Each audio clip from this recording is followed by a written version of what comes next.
আজকে আমরা class 7 জিওগ্রাফির second পেজটি আলোচনা করছি। তোমরা উত্তরগুলি দেখে নাও। পৃথিবীর সূর্যের সবচেয়ে কাছে আসে 3রা জানুয়ারি বা অনুসূরি। অধিবর্ষের বছরটি হল 2024। পৃথিবীর আবর্তন গতি সবচেয়ে বেশি হয় নিরক্ষীয় অঞ্চলে বা নিরক্ষীয় রেখায়। নিরক্ষীয় রেখায় উত্তরে বা দক্ষিণে অবস্থিত কোন স্থানের কৌণিক দূরত্বকে বলে অক্ষাংশ।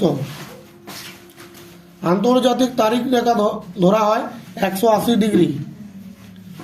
হিমালয় ও কোয়েলনুল পর্বতের মাঝখানে রয়েছে তিব্বত মালভূমি। সিন্ধু নদীর উৎস হল মানব সরোবরের নিকট সিংকাবাব হিমবাহ থেকে।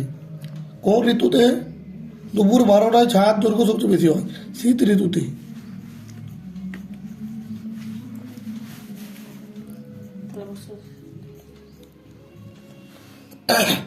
পুরী সমুদ্রের সৈকতে বায়ুর চাপ কত?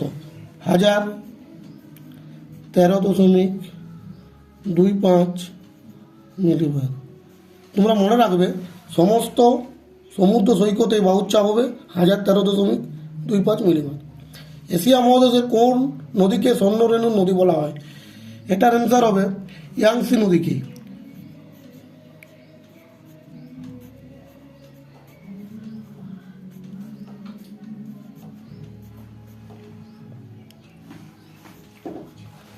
পৃথিবীর বায়ুমণ্ডলের বাতাস বাইরের দিকে ছিটকে যায় কোন গতির জন্য?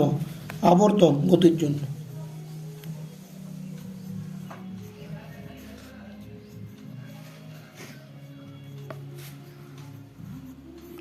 মকরক্রান্তি রেখার মান কত? 23.5 ডিগ্রি 1.2 ডিগ্রি দক্ষিণ, বা তোমরা এইরকমও লিখতে পারো 23 ডিগ্রি 30 মিনিট দক্ষিণ। পরবর্তীকালে আমরা এই পেজের লং কোশ্চেনগুলির উত্তর পাঠিয়ে দেবো।